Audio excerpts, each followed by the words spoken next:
대통령실이 일방적으로 중단한 도어 스태핑 문제입니다. 네. 재개 계획은 없는 것으로 보이죠. 없는 것으로 보여요. 근데 네, 아마 근데 또 할 수도 있을 것 같아요. 또 천공에 시키면 한다는 거예요? 그러니까 저는 그 얘기는 안 했고 일주일에 한 번 할 것 같습니다. 자, 그런데 이제는 일주일에 한 번씩 한대요? 아니 그럴 것 같다고 예측을 하는 거예요, 제가. 좀 이따가. 자, 쓸데없는 예측을 하면서 날 헷갈리게 하는군요. 자, 그런데 이제 기자실이 1층에 있었거든요. 있었죠. 이 기자실을 청사 바깥으로 내보내겠다.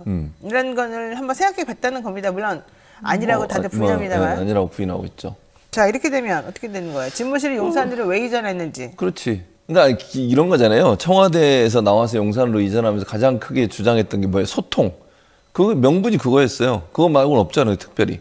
그러니까 왜 사람들이 지금 민주당 1조 원이라고 주장을 하는데, 네. 물론 뭐 대통령실은 1조 원 아니라고 주장을 하지만 어쨌든 천문학적 돈이잖아요. 1조 원이든 몇천억이든 그게 뭐 국민 세금이잖아. 그거 들여서 왜 나갔냐 그러면 여러 가지, 그리고 경찰들이 일 많이 시키고 그거 얼마나 힘들겠어요, 출퇴근할 때. 그런 여러 가지 논란이 있었음에도 불구하고 밀어붙인 이유, 그 이유 중에 하나가 소통이었어요. 그리고 그걸 가장 상징적으로 보여준 게 도어 스태핑이라고 하는 것이었는데, 네. 그거 중단했죠. 그러니까 제가 볼 때는요, 지난번에 여기서 얘기한 것 같은데 울고 싶은데 뺨 때려준 격이에요. 자기도 중단하고 싶었을 거야, 분명히. 그런데 기회가 없었어. 뭐 명분이 없잖아요, 중단하려고 하니까. 그런데 이제 그때 마침 또 이기주 기자가 한마디 물어본 거, 그걸 가지고 시비를 걸어가지고, 아니 뒤통수에다 얘기했다고 뭐 논란이 있었다고 그랬잖아요. 그전에도 61회 했거든요, 도어 스태핑을 취임하고 나서. 뒤통수 얘기한 거 10번 넘어요. 다른 기자들이 물어본 거. 그때는 가만히 있다가 왜 MBC 기자가 얘기하니까 그걸 또 시비를 걸어요. 그게 말이 됩니까?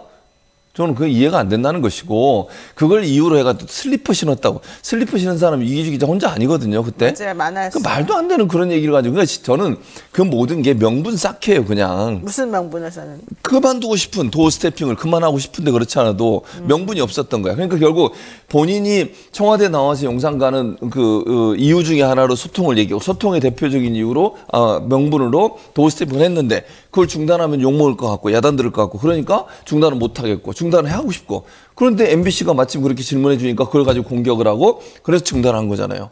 근데 이제는 기자실까지, 물론 아까 얘기했듯이 대통령실은 기자실 옮기는 거 뭐 아직 생각하지 않았다고 얘기하지만 그런 기사가 나왔어요, 보도가. 그 말은 뭐예요? 기자들의 감시로부터 완전히 벗어나겠다는 거 아닙니까?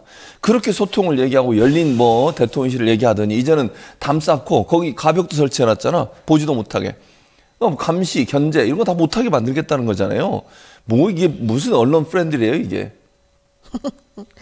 그러면은 대통령이 지금 6개월 동안 취임해서 한 게 다 망가진 거네요. 그렇죠. 다 하나도 안 지켜진 거네요. 지켜준 게 없어. 아, 그래요? 네. 뭐가 있습니까? 지금 한 거 압수수색, 수사, 전 정권 털기, 또 뭐 구속영장 또 청구했대? 그거밖에 하는 게 없잖아요. 뭐가 있어요, 지금. 아니, 대통령실 관련해서 기사 쭉 검색해 보세요. 전 정부에 대한 비판, 이재명 대표 공격하기, 이거 말고 뭐가 있습니까, 솔직히. 그러니까요. 자, 뭐 이재명 대표는 털어라. 내가 그렇게 많이 다 털었으니 계좌가 다 없어지겠다. 예. 털어라. 나는 문제가 한 개도 없다. 이렇게 말을 합니다만은 예. 또 일각에서는 그럼에도 불구하고 뭐 배모 씨가 옛날에 별정직으로 근무했던 이력이 있네 없네부터 시작해서 별별 얘기가 좀 다 나옵니다. 진짜 피곤해요. 자, 대통령실에서 또 하나 나온 뉴스가 있습니다. 예. 윤석열 대통령 부부의 영화 관련 정보 공개 요구. 이제 이거를 이 세금잡자 그런 취지 단체들이 있습니다. 허성수 변호사가 있는데, 이 변호사가 이제 정보 공개 요구 청구를 했었던 거예요. 그렇죠. 우리 프로에도 나왔었는데, 그분이 통치행위의 일환이라고 대통령이 얘기하고 있는 이 영화 관람 정보 이런 것들 공개하는 것, 이거에 대해서 매우 이해가 안 된다 이런 생각을 하고 있던 것 같아요. 자, 우리 마음이 하회와 같고 바다와 같이 넓으신, 근데 돈은 조금 좋아하는 뭔 소리야? 우리 최진봉 교수님 어떻게 보십니까? 아니, 이게 보세요, 다 지난 일이잖아. 아니, 예를 들어서 그 이유가 이거예요. 통치행위 일환이래.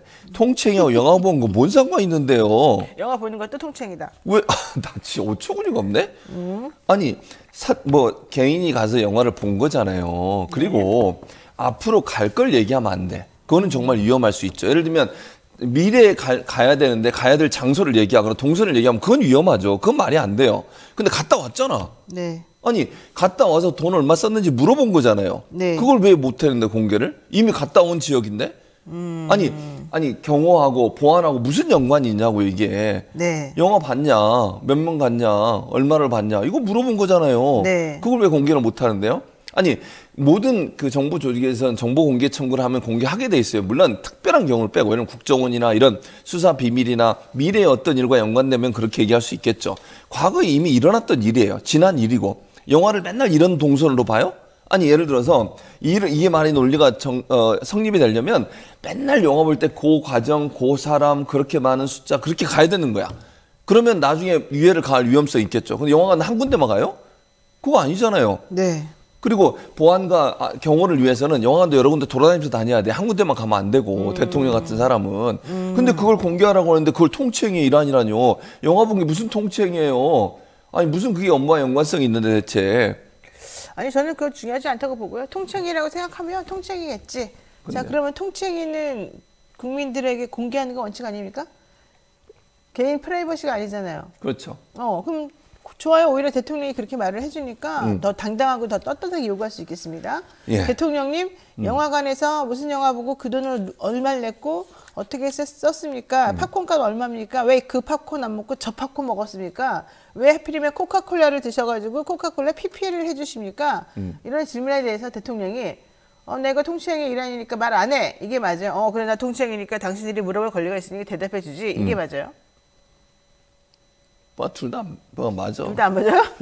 그러니까 내 말은 노영희 변호사 말은 무슨 말인지 알겠어요. 이게 무슨 말이냐면 업무의 일환이라고 얘기하니 더더욱 공개해야 된다는 거잖아. 통치행위의 일환이라고 얘기했다는 것은 본인의 업무의 일환이라고 했어요. 업무를 하면서 들어가는 비용에 대해서 왜 공개 안 하냐. 그렇게 얘기하면 더 공개를 해야 되는 거지. 그러니까요. 아니 통치행위라고 하는 것은 기본적으로 한 나라의 지도자가 그 나라를 다스리는 행위를 말하는 거잖아요. 영화가 통치행위인가?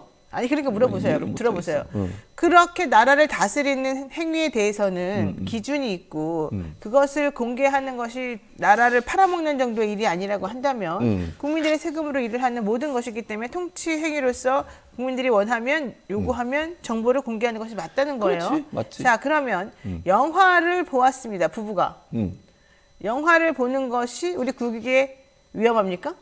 아니죠. 국민들이 우리 부부가 사이가 참 좋으니까 우리도 저렇게 사이좋게 살아야지라는 느낌을 갖잖아요. 그러면은 통치행위면서 국민에게 도움이 되는 그런 행위잖아요. 그걸 공개하는 것이 국익에 반할 수가 있습니까? 아니 반하지 않아요. 근데 그래요, 뭐 그걸 보면서 않아요. 열심히 잘 살아야겠지 이런 생각은 안 들어. 부부간에 좋은 삶을 살아야지 이런 생각은 안 들어요. 왜요? 영화를 같이 이렇게 재밌게 예쁘게 보는 그냥 보는 것 같아요. 사진 찍으려고. 자기 집 얘기하지 말고. 알겠습니다. 자, 어쨌든 그렇게 보면 통치행위를 하시는 것이구나. 우리도 저런 통치행위의 일환으로서 우리도 보고 배우고 나도 저렇게 한번 해보고 싶다 이런 말 들어요. 그러면 그 영화 정보 공개도 좀 해주시고 무엇을 의견인지도 말씀해 주시고 그날 왜 거기를 갔는지도 알아봐 주시고 그 PPL이 아니었다는 것도 좀 설명해 주시고 할 수 있는 거잖아요. 그렇지. 통치행위라고 하는 것은 당신이 어떤 식으로 한 나라를 다스렸습니까? 그 기준은 무엇입니까? 그래서 어떤 결과를 얻었습니까? 라는 국민들의 공개적인 질문에 대답할 의무가 있는 행위를 통치행위라고 하는 거예요. 그렇잖아요. 그러니까 그 내가 뒤에 헌법적으로 논리는 말을 정확히 해주는 거야. 헌법적으로. 그러니까 노영희 변호사 뒷부분은 이해하고 동의함. 이제 뭐 통치행위라고는 저는 개인적으로 생각하지 않지만. 그러니까 통치행위라고 안 하는 건 두 번째 문제고 일단 자기들이 말하는 게 통치행위라니까 그 통치행위가 맞다고 치고 나서 뒷얘기를 한 거예요. 그렇지, 자 그러면 통치행위가 맞다고 하더라도 그분들은 공개를 할 수밖에 없는 거였는데 안 했다는 거 이게 그렇지. 문제인 거고 맞아. 두 번째 부부가 뭐 어느 영화 극장 가서 영화 보고 팝콘 먹으면서 즐거운 시간을 보냈다 그럴 수 있는 거잖아요. 그들이 뭐 로봇도 아니고 뭐 1년 12달 거기에만 매달리는 사람도 아닌데 그러면은 이거는 그냥 우리 부부의 사적인 그런 행동이었으니까 생활이었으니까 관심 좀 덜 가져주시면 좋겠고 이거 그냥 우리끼리 우리 돈으로 먹었어요. 그럼 되잖아요. 그렇지. 그러니까 자기 돈으로 먹었으면. 왜 그게 문제가 돼? 그러니까. 그리고 이제 돈이 얼마나 돼 그게? 얼마 되지도 영화비야. 않겠지. 다 합쳐서 3만 원 아니야? 다 합쳐서? 더 들어갔나? 그래서 안 밝히려고 하나? 영화비가 12,000원 정도 아니에요? 아니 내 말은 안 밝히려는 이유가 더 많이 들어가서 그런가? 커플 좌석 달라 그랬나? 모르지. 15,000원인데. 그건 내가 모르겠고 어쨌든 밝히라고요. 뭘 그냥 이런 걸 왜 안 밝히는 거예요 대체? 자, 대통령실에서 지금 얘기하고 있는 이 내용은 대통령실의 주장입니다. 네. 대통령실은 이런 것들에 대해서 공개하라는 내용을 듣고 이건 통치력의 일환이기 때문에 공개할 수 없다라고 말했어요. 네. 하지만 대통령이 되기 전에는 문재인 대통령을 향해서 이딴 걸 가지고 왜 통치력이라고 하면서 공개하지 않니? 다 공개해라고 막 계속 공개했었습니다. 그렇죠. 행정심판위에서 31일 날 심의를 해가지고요. 특별한 사정이 없으면 정보 공개해도 된다, 안 해도 된다 이걸 결정할 예정에 있습니다. 네. 조만간 밝혀지겠습니다. 누가 이길까 한번 생각해 보십시오. 다만 영수증이 공개가 된다면 경호원 수나 수용안의 규모, 구체적인 동선이 노출될 우려가 있으므로 역대 어느 정부에서나 비공개해온 정보, 영수증 같은 것들은 비공개해온 정보라고 합니다. 그러니까 그것하고 좀 구분을 조금 했으면 좋겠어요. 막 아무거나 다 통칭이라고 하지 말고. 윤석열 대통령이 그러면 여기서 또 교훈 얻죠. 본인 말대로 이게 통칭이라고 판단이 된다면 예전에 문재인 정부를 공격하면서 왜 너네는 무조건 다 통칭이라고 그러고 우리 이렇게 안 가르쳐주고 공개 거부하냐? 라고 했던 거 사과하십시오. 그럼 되잖아요. 그냥 가만히 앉아서 뭐 하시는 거예요 지금.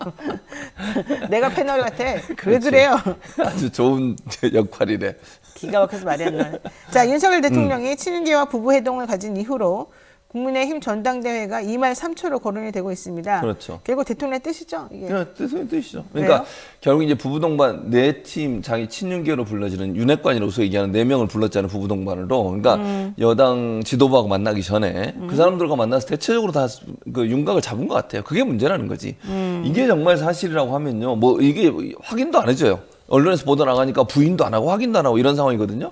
근데 만약에 이게 사실은 당무에 직접적으로 대통령이 개입을 하는 거예요. 국민의힘이 뭐 윤석열 당입니까? 그렇게 되면 되겠어요? 국민의힘은 정말 자존심도 없나 봐. 아니 대통령 물론 여당이니까 대통령의 정치에 뭐 어떤 정책에 대해서 일정 부분 동조할 수 있고 지원해 줄 수 있다고 봐요.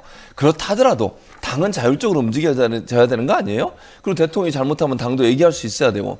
그게 아니라 무슨 대통령이 직접 윤핵관들 만나가지고 이렇게 합시다. 뭐 예를 들면 그 사실관계를 모르겠어요. 그래서 부인하고 있으니까. 그런데 지금 언론에 보도된 내용을 보면 당대표를 어떻게 뽑고 뭐 전당대를 어떻게 하고 이런 얘기를 했다는 거 아닙니까? 이게 말이 됩니까? 대통령이 왜 당무에 직접적으로 개입을 하는 거예요? 당은 당이고 대통령이 대통령이지. 이런 식으로 하게 되면 윤핵관이 중심이 돼가지고 당을 이끌어가게 되고 그렇게 되면 대통령의 지지율이 이제 국민의힘의 지지율처럼 연동돼요. 지금은 그래도 윤석열 대통령 지지율보다는 당의 지지율이 약간 높은 상황이잖아요. 네. 그것마저도 떨어질 가능성이 있다고. 국민의힘이 같이 망하는 거예요. 왜 이런 행동을 하는지 모르겠고 대통령이 왜 자꾸 국민의힘의 당무에 개입을 하려고 하시는 거예요. 그거 잘못됐어요.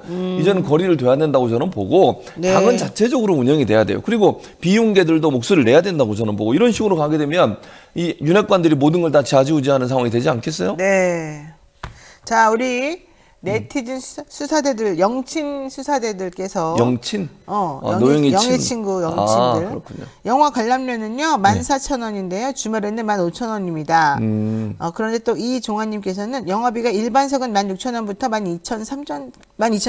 12,300원까지 23,000원까지 있어요. 23,000원까지 있네요, 영화가.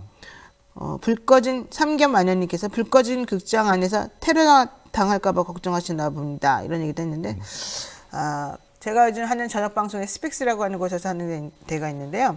가양역에 있어요. 거기 오십시오. 제가 영화 티켓 20% 할인해 드리겠어요.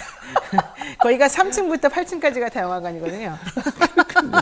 오세요. 빵도 할인해 드릴게요. 유기농 빵 맛있어요. 참. 돈 때문에 그런 것 같은데? 아무래도 공개 안 한 게.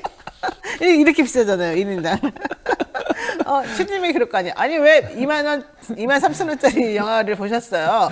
16,000원이라잖아요? 7,000원 어디 갔어요? 이랬을 거 아니야. 7,000원 내가 내줄게. 그냥 오세요. 아유, 참. 자, 어쨌든, 윤 대통령이 너무 이 당무에 개입 안 하겠다고 그때 그래 놓고는 그렇지. 개입하는 게 좀 이상한 것 같고. 그러면 안 돼요. 문제는 이렇게 당무에 개입을 하면서 결국 내 뜻이 중요하다. 나를 둘러싼 사람들의 안위가 제일 중요하다. 나를 위해 충성한 그 사람들을 먼저 이 당협위원장으로 앉히고 세대교체 시킬 거다. 이런 이미지를 자꾸 준다는 거. 이게 바로 문제인 거라는 얘기입니다. 자, 야당의 세력 싸움에 대한 우려도 얘기가 나오고 있습니다. 친문계하고 이낙연계가 다시 뭉치면서 이재명 대표의 포스트 이재명, 사법 리스크 후의 이재명 이런 것들을 대비하는 움직임이 보인다라고 하는 건데요. 뭐 대통령 문재인 전 대통령은 어제 실수로 이재명 대표를 비방하는 트위터에다가 좋아요를 눌렀다가 삭제하는 그런 모습이 보였습니다. 근데 이게 한두 번이 아니잖아요. 한두 번이 아니죠. 자, 솔직히 말해서 이재명 대표가 싫어서 그런 걸까요? 뭐 이게 확인되지 않아서 제가 뭐라고 말씀을 드리기가 좀 애매하긴 한데, 그냥 예전에 대통령실, 그러니까 청와대 근무했던 분의 말을 들어보면 그냥 이건 전언입니다. 전언은 믿을 수도 있고 안 믿을 수 있다는 걸 전제로 말씀드리고요. 네.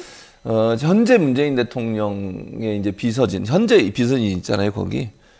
그분 중에, 이제 그분들 중에 혹시나, 이제 이거 왜냐면 이 관리를 대통령이 직접 하실 수도 있지만 비서진들이 하잖아요, 대부분.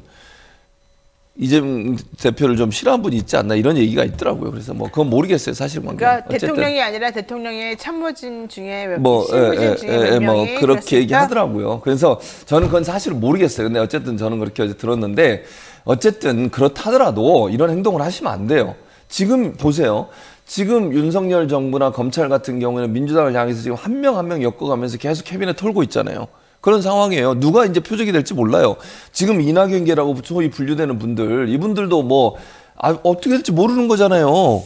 뭐 어떻게 될지 누가 알아요, 그거를. 그런 상황에서 이렇게 자꾸 다른 소리 내고, 지금 현재 단일 대우로 가지 않으면 이 대응에 싸우기가 어려운 상황이에요. 분란 일어나 보세요. 어떻게 되겠습니까?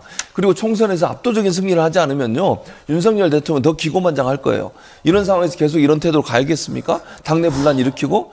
저는 아니라고 봅니다. 누구를 위해서 이렇게 하는 거예요, 대체? 자기들이 정치적으로 이익이 있다고 생각하세요? 같이 망하는 거예요, 같이. 윤석열 대통령은 0.73%로 이겼는데도 엄청나게 많이 이긴 사람처럼 행동하는데요. 그러니까 일단 권력 잡았다 이거죠. 근데 그런 식으로 하시면 안 돼요. 일단 저는 윤석열 대통령도 야당을 존중해야 된다고 생각하고요.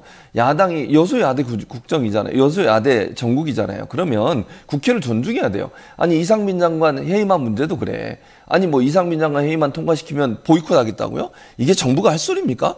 아니 여야가 합의해서 통과시켰어요. 국정조사하는 거. 그렇게 해서 통과시켜서 진행되는 국정조사에 대해서 아니 행정부라고 하는 것이 말하는 그 꼴을 보세요. 이게 뭐 하는 짓입니까? 보이콧 하라 그러면 안 돼요? 보이콧하고 그냥. 아니 증언을 안 내보내겠다는 거지. 한마디로 얘기하면 대통령실에 뭐 누구 나와라 그러면 안 가게 뭐 이런 자료 내라 그러면 제출 안 하고 이런 거 하겠다는 거잖아요. 국민을 무시하는 거예요. 그렇게 시작해서 하겠다? 그렇죠. 근데 국회가 국민을 대변하는 곳이잖아요. 그곳에서 여야가 합의해서 국정조사안을 통과를 시켰어요. 그럼 협조하는 게 맞지. 행정부가 돼가지고 자기들 책임이 더 큰데 지금. 아니 제대로 국정하라고 맡겨놨더니 이런 참사가 일어났는데 그 참사에 대해서 자기들의 책임을 다 방기하고 이러면서 조사도 안 받겠다고요? 이게 뭐 하는 태도입니까 대체?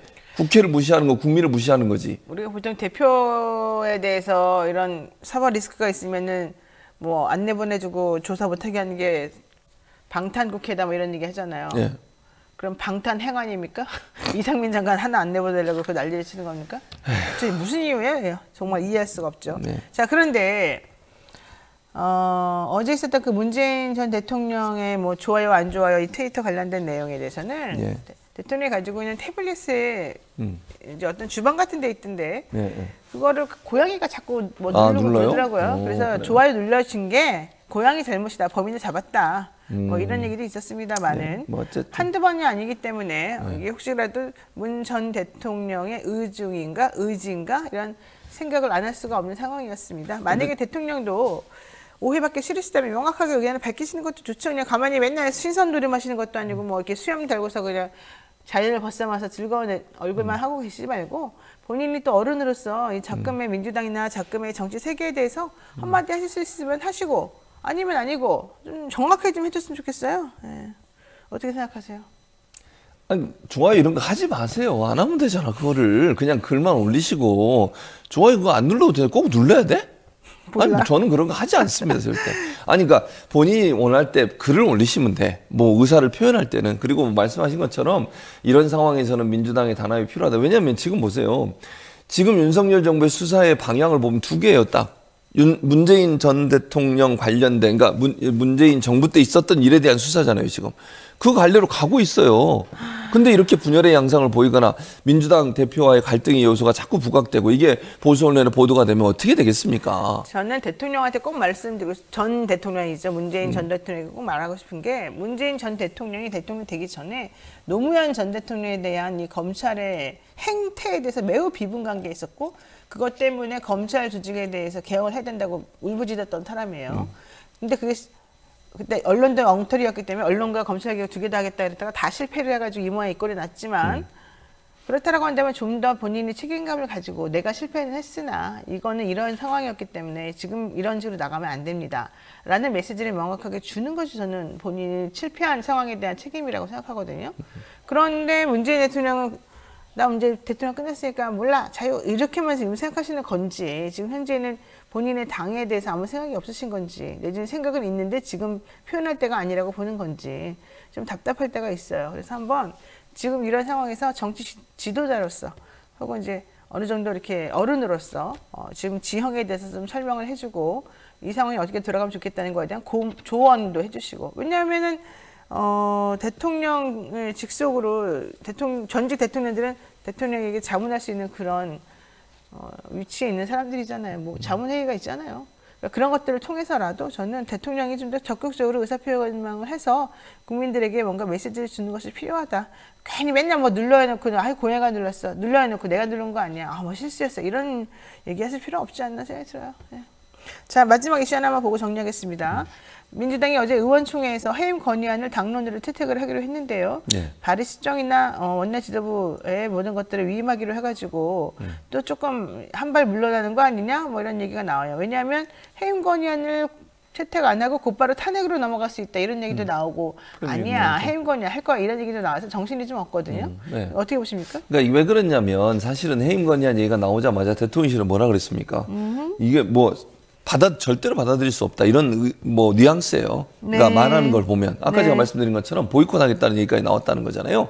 대통령실 핵심 관계자라고 하는 사람이 인터뷰를 했는데 인터뷰 내용을 보면 뭐 만약에 이런 식으로 나오면 보이콧하겠다, 이상민 장관 견직에 대해서는 아예 받아들이지 않겠다. 네. 그 말은 결국은 해임안이 통과돼도 대통령이 거부권 행사하겠다는 거잖아요. 그렇죠. 지난번 박진 외교부 장관 건처럼.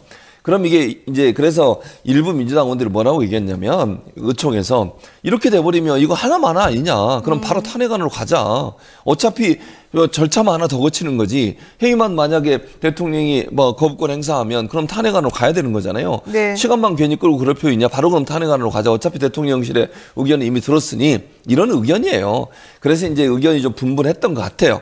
그래서 의총에서는 그러면 좋다. 어떻게 될지 지금 상황을 지켜봐야 되니까 오늘까지 지켜보고 나서 오늘 해임안 내는데 그 문제에 대해서 탄핵안으로 갈지 해임안으로 갈지를 원내대표단에게 일임하겠다. 이렇게 이제 결론이 난 거예요. 네. 왜냐하면 이제 대통령실의 반응이 명확하고 대통령실은 거부권을 행사할 가능성이 거의 100%에 가깝기 때문에 해임안을 굳이 거칠 필요가 있느냐. 또 일부에서는 그래도 어쨌든 절차상으로 해임안 거치고 그다음에 탄핵안으로 가자 이런 논란이 있다 보니 대표단에게 원내대표단에게 일임한 상황이기 때문에 저는 해임안이든 탄핵안이든 갈 거라고 봅니다. 시기의 문제이고 어떤 것으로 선택할지는 아마 고민을 할 것 같은데 그럼 개인적으로는 그냥 탄핵안으로 바로 가는 게 맞다고 봐요. 회의만 해봐야 어차피 논란만 되고 시간만 괜히 더 줘서 정치적으로 이슈화만 시키는 거니까 뭐 탄핵안으로 가는 것이 지금으로서는 국회가 할 수 있는 선택의 방법이 아닐까 하는 생각이 듭니다. 탄핵으로 가는 길은 이거죠. 국회의원 2분의 1의 발의, 그다음에 네. 3분의 2가 동의. 그래서 헌법재판소에 넘겨졌는데 맞습니다. 재판관 6명이 오케이. 그렇죠. 헌법재판소 재판관이 오케이 할까요?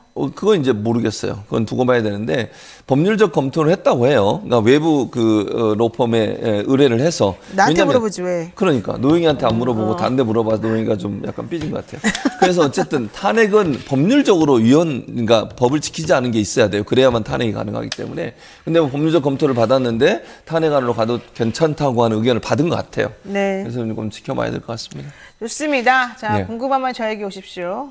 제가 정확히 알려드리겠습니다. 상담료는 좀 비쌉니다. 어쨌든 중요한 건 해임 건의든 탄핵이든 국민이 원하는 게 무엇인지를 그렇지. 양쪽이 좀 잘 알았으면 좋겠다는 것이고 이상민 지켜서 무슨 영화를 보겠다고 대통령 그럴 수 있는 거예요. 잘못했으면 잘못한 사람에게 책임을 지어주세요. 그게 바로 대통령이 해야 될 정확한 모습입니다. 뭐 그 사람을 지키는 게 뭐가 그렇게 의미가 있어요. 이상민 장관한테 뭐 둘이 한 몸이에요? 정치적 공동체예요? 경제적 공동체예요? 그런 거 아닐 거잖아요. 왜 그러시는지 이해가 도대체가 안 됩니다. 대통령은 그럼 이번 상황에서 이상민은 전혀 책임이 없다고 보십니까? 이렇게 시끄러운 상황에서도? 이해가 안 가죠. 자, 여기까지 정리를 하겠습니다.